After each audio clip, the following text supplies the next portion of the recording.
지금 상황은 미국 증시는 우리나라랑 반대되게 너무 좋죠. 너무 좋고. 완전 빨간불이죠. 그 이유는 사실 예전에 트럼프랑 저커버그가 사이가 안 좋았거든요. 저커버그가 연락 와도 받겠어요? 3등일 때는 쳐다도 안 보다가 1등 됐는데 이제 싸워싸워 하는데 안 보죠. 그래서 마음 이미 다 상했죠. 내가 대통령 당선되면 저커버그 감옥 보내겠다. 이런 얘기도 했었거든요. 트럼프 당선되고 48시간 동안에 일어난 일들, 지금 관련주, 그 다음에 이렇게 좀 집중이 되지 않나 라고 생각을 하고 있습니다. 자, 전 세계 증시가 다 뭐 궁금하시겠지만 뭐니 해도 가장 주목받고 있는 미국 증시 어떻게 앞으로 흘러갈지 지금 상황은 좀 어떤지 짚어주시죠. 지금 상황은 미국 증시는 우리나라랑 반대되게 너무 좋죠. 너무 좋고. 완전 빨간불이죠. 네, 어제 굉장히 좀 올라갔던 종목 중에 하나가 이제 리비안. 리비안이 한 14% 올라갔는데, 리비안은 전기차 업체인 거 아시잖아요. 네. 근데 여기는 실적이 좋아서 올라간 게 아니고 폭스바겐한테 투자를 받아가지고 올라간 거거든요. 그다음에 뉴스케일 파워가 이게 SMR 쪽이거든요. 원전 쪽입니다. 원전 쪽도 트럼프가 당선되고 나서 쭉 상승하는 분위기이고, 왜냐면 전력이 부족하니까. 지금 데이터 센터들이 잡아먹는 전력이 상당히 높거든요. 엔비디아 그래픽 카드 하나에 1000W가 넘어갑니다. 발열무제나 이런 것들도 있지만은, 그럼 그거 테슬라가 확보한 게 거의 지금 10만 개 정도 되거든요. 그러면은 테슬라만 확보하는 건 아니잖아요. 메타가 30만 개가 있어요. 그러면은 전 세계 데이터 센터들이 잡아먹는 전력 비율이 상당히 높습니다. 그래서 전력 관련주들도 사실 굉장히 좋기도 하고, 지금 현 상황은 미국 증시는 해리스가 떨어지고 나서 친환경 쪽은 안 좋은 거, 트럼프 쪽은 완전 랠리, 이런 식으로 양극화가 되고 있어요. 왜냐면은 그동안에 트럼프가 여론조사에서는 안 된다 해가지고 트럼프 쪽에 투자를 안 했던 투자자들이 당선되니까 살까? 근데 한 번에 급등했으니까 지금 못 사고, 지금이라도 살까? 이런 매수 심리가 좀, 포모 심리가 강해진 거죠. 미국 증시는 지금 좀 양극화되는 게, 어제 같은 경우에도 이제 풍력 관련주가 좀 안 좋았거든요. TPI 컴포지트라든지 듀크 에너지 뭐 이런 쪽이 좀 안 좋았고, 계속 하락은 하고 있어요. 이쪽도. 그다음에 태양광 관련주들 중에 퍼스트 솔라도 계속 하락하고 있고, 그다음에 썬런 이쪽도 계속 하락하고 있고, 인페이지 에너지도 계속 신저가를 좀 찍었고, 친환경 쪽이 지금 해리스가 떨어지다 보니까 안 좋고, 양극화로 이루어지는데 결국에는 더 큰 종목들로 돈이 몰리다 보니까 지수 자체는 랠리를 좀 펼치고 있는 거죠. 테슬라는 전기차인데 지금 주식시장에서는 전기차가 아니고 정책이랑 엮인 거거든요. 그러니까 규제가 없기 때문에 정책과 이제 풀어진다라고 말씀을 드리고 싶은 거고, 빅테크 업체들은 이제 규제 완화가 있죠. 그 M&A라든지 트럼프가 정책 때 얘기했던 것들, 규제 완화를 해주겠다. 그러면 M&A가 될 수도 있는 거고, 인수합병이 좀 될 수도 있다 보니까 그런 부분에서는 좀 긍정적인 거. 근데 하나는 최근에 메타 주가가 쭉 상승하고 나서 증시는 랠리 펼치는데 횡보하고 있어요. 그 이유는 사실 예전에 트럼프랑 저커버그가 사이가 안 좋았거든요. 그래서 그런 얘기도 했었어요. 트럼프가 내가 대통령 당선되면 저커버그 감옥 보내겠다, 이런 얘기도 했었거든요. 왜 그러냐면 저커버그는 민주당 쪽에 많은 후원을 했고, 트럼프가 SNS 계정, 페이스북 쪽에 계정을 정지당했을 때 풀어달라고 했는데 안 풀어줬어요. 그러면은 내가 당선되고 나서 저커버그가 연락 와도 받겠어요? 3등일 때는 쳐다도 안 보다가 1등 됐는데 이제 싸워싸워 하는데 안 보죠. 그래서 마음 이미 다 상했죠. 네, 메타가 지금 조금 불확실성이 있다 라는 거고, 결국에는 뭐 테슬라 너무 급등을 해가지고 최근에는 좀 쉬어가는, 오늘도 조금 쉬어가고는 있는데, 저는 그래서 비트코인도 트럼프가 신 비트코인 정책으로 가고 있잖아요. 국가적으로 비트코인을 소유하겠다. 지금 엘살바도르가 한, 제가 알기로는 5,000개 갖고 있고요, 비트코인. 근데 부탄이 원래 물이 풍부해가지고 수력 발전이 되게 잘 되어 있습니다. 근데 부탄이 사실 전기 쓸 일을 많이 없다 보니까 전기가 나와도는 거예요. 그래서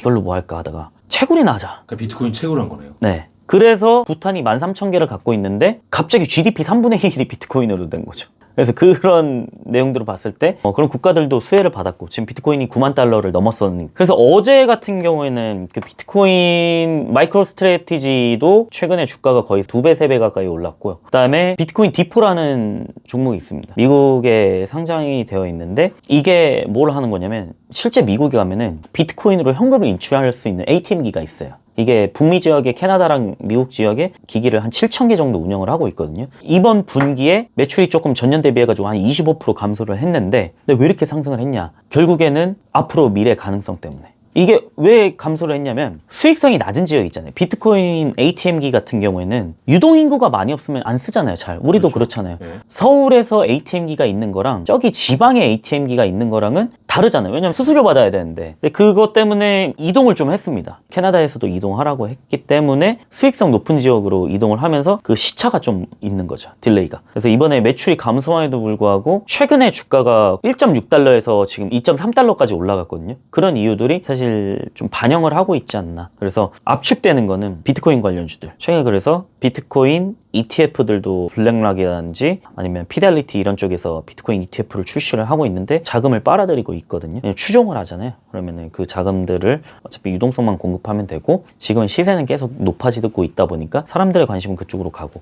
지금 비트코인 관련주, 비트코인, 그 다음에 테슬라 이렇게 좀 집중이 되지 않나라고 생각을 하고 있습니다. 그러니까 결론적으로 예를 들면 자율주행이면 자율주행, 방산이면 방산, 우주면 우주 뭐 이런 식으로 섹터가 좀 나뉘는데 미국 주식시장의 특징은 그런 섹터보다는 개별적인 회사의 상황과 현재 트럼프라는 대통령, 새로운 대통령과의 정책의 연계성이네요. 그렇죠. 보면. 우주항공 최근에 이슈가 많잖아요. 네. 로켓랩이라는 회사가 실적 발표를 했어요. 최근에 꽤 성장을 잘 했거든요. 이게 3위입니다. 일렉트론이라는 로켓이 있어요. 로켓랩에. 이것도 저궤도 위성 발사를 하는 기업이거든요. 전 세계 2024년 로켓 발사 횟수로는 세 번째예요. 12번 발사해가지고. 이쪽이 실적 발표했는데 어제 장중에는 55%까지 올라갔거든요. 미국은 상한가선이 없다 보니까 그렇죠. 한 기업들이 실적 발표를 잘하거나 전망치가 좋으면 갑자기 확 올라간다는 거죠. 그런 특이점이 사실 미국 증시에 또 매력이 있는 거라고 좀 생각을 하죠. 그래서 지금은 코인 관련주들이나 이런 쪽이 사람들의 관심이 다 쏠리지 않았나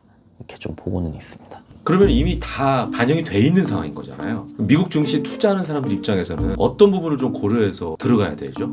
저는 덜 오른 종목들. 아직도 저는 여전히 보는 건 테슬라기는 하거든요. 왜 그러냐면 S&P, 나스닥 사상 최고치 갈 때 엔비디아가 이끈 거는 맞아요. 마이크로소프트, 애플, 알파벳, 아마존, 메타 뭐 이렇게 이끈 거는 맞는데 테슬라만 그때 못 갔습니다. 지금 매수하라는 말씀을 드린 거 절대 아니에요. 저는 좀 조정이 나오면 한번 생각을 좀 해보시면 어떨까. 내 종목이 아니라고 생각해도 되니까 뭐 200달러 중반대? 최근에까지는 제가 200달러 초반을 말씀드렸는데 근데 갑자기 당선되고 나서 이렇게 확 쏴버렸죠. 그래서 저는 200달러 중반대가 만약에 온다라고 하면은 한번 보셨으면 좋겠고 그다음에 장기적으로는 저는 아직 성장할 구간은 많이 남아있다라고 생각해요. 왜 그러냐면 지금 사도 사실 테슬라는 장기적으로 보면 성장이 남아있기 때문에 주가는 따라갈 수 있을 거라고 생각을 하는데 심리적인 부분들인 거죠. 예를 들어 330에 샀다가 갑자기 280으로 떨어져요. 그러면 이게 내가 잘 샀나라는 생각, 의문점을 품으실 거예요. 너 더 떨어지는 거 아니야? 그런 심리적인 것 때문에 내가 제대로 된 판단을 못 할 수가 있거든요. 저는 그런 것들을 조심해야 된다라고 생각하기 때문에 일단 좀 안정권에서 사자. 지금 내 종목이 아니더라도 그때 왔을 때 사는 거 아니면 마는 거 이렇게 좀 생각을 하셨으면 좋겠고 비트코인도 이게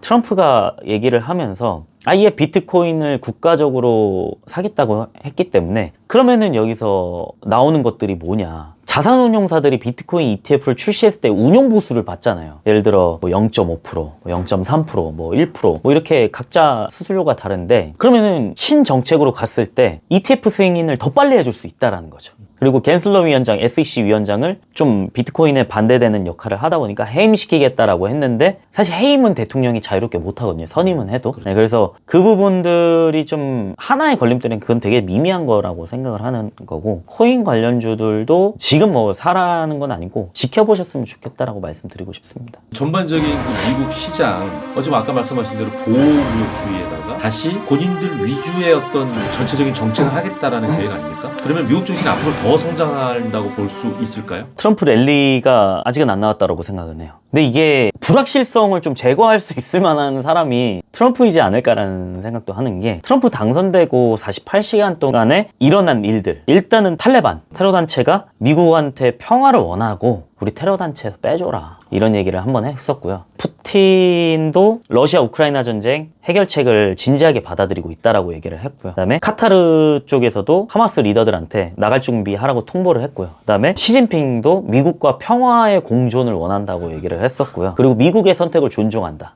EU 쪽이 지금 러시아에서 가스를 받고 있잖아요. 파이프로. 근데 그쪽에서 안 들어오다 보니까 미국 쪽이 이제 천연가스가 좀 나오는 국가이다 보니까 천연가스를 수입해달라. 그래서 최근에 조선주들도 올라왔던 게 러시아는 배가 필요 없지만 파이프를 통해서 들어와서 미국에서 유럽으로 LNG를 수출하려면 액화 천연가스를 수출하려면 배가 필요하잖아요. 그래서 중국은 사실 LNG 기술력이 우리나라보다는 좀 딸리거든요. 그래서 우리나라가 선택 수주를 해요. TEU급 배 무게로 따지면은 중국이 1등은 맞죠. 근데 여기서 섞여 있는 게 무엇이냐? 아니, 컨테이너도 있고 발틱선도 있고 건화물선도 있고 아니, 이거는 싼 거예요. 마진이 안 남는 거예요. 그러면은 LNG가 마진이 많이 남거든요. 그래서 최근에 조선업체들이 마진율이 갑자기 확 올라가는 게 LNG선 수주하고 LPG선 수주하고 메탄올선 수주하고 이거는 기술력 없으면 안 되거든요. 2016년에 중국의 후동중화조선이 LNG선을 하나 발주를 받아가지고 선박 건조를 했다가 호주 해역에서 한번 멈춰서서 이게 수리도 안 되고 그냥 폐선시켜버린 적이 있어요. 이거 대당 4천억, 5천억 정도 하거든요. 과연 이 비싼 걸 주고 어디다가 맡길 거냐? 지금 페라리, 람보르기니 끄는데 일반 공업사 가서 할 거냐, 정식 공업사 가서 할 거냐, 이 비교를 좀 드려드리는 게 맞는 것 같아요. 괜히 고장나면 어떻게 되냐. 그 다음에 또 예멘의 후티 반군이 침략 활동 중단을 했고요. 그 다음에 하마스가 이스라엘 팔레스타인 전쟁 즉각 중단 요청했고요. 트럼프가 이런 얘기를 했습니다. 나 취임식 전에 전쟁 끝내라. 그러면은 지금 증시에서 있는 불확실성을 어느 정도 잠잠하게 재워주지 않을까.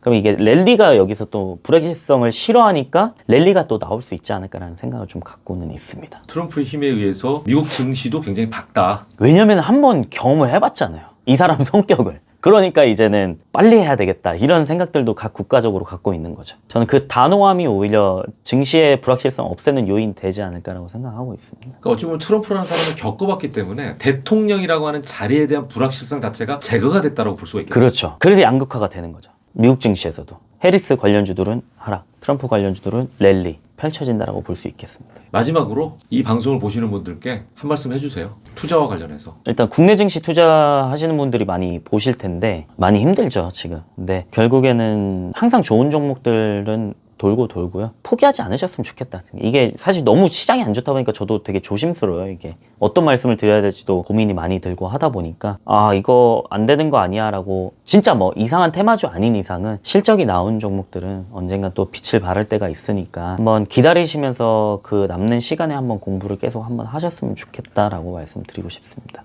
여러분께 양질의 콘텐츠를 제공할 것을 약속드리겠습니다.